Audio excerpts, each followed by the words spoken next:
promise. Adrian tried to reason with her, insisting they couldn't be sure it was him. He suggested it might be a sick joke from a jealous colleague, or someone who knew about her past. But Eliza shook her head, her voice cracking as she whispered that she knew that handwriting better than her own. Marcus had once filled her life with pages of obsessive notes, love letters that had decayed into venom, and now here it was again. Proof that he had returned.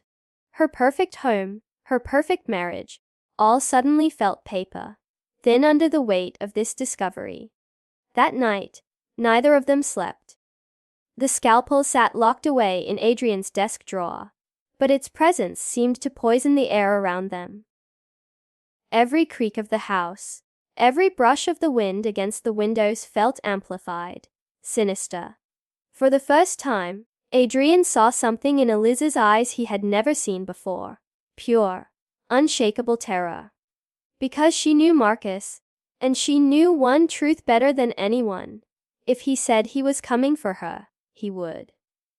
Not long after the package arrived, unsettling news began to ripple through the hospital. A handful of Adrian and Eliza's patients, ordinary people who had come in for routine check-ups or minor procedures, were suddenly vanishing. One had failed to return for a scheduled follow-up. Another had been reported missing by her family after leaving the hospital late at night. At first, the disappearances seemed unrelated, nothing more than tragic coincidences in a city where people went missing every day.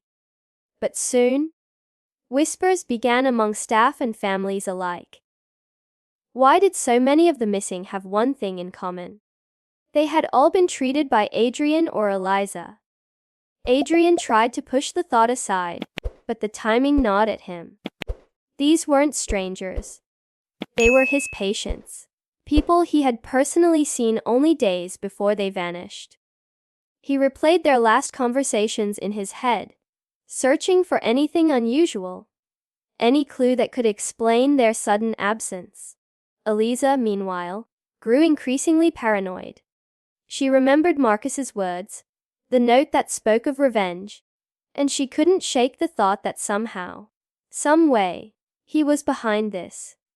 If Marcus wanted to destroy her life, what better way than to taint the very thing she valued most? Her career, her reputation, her patients' trust. Then one evening, as Eliza searched for a misplaced file in their basement,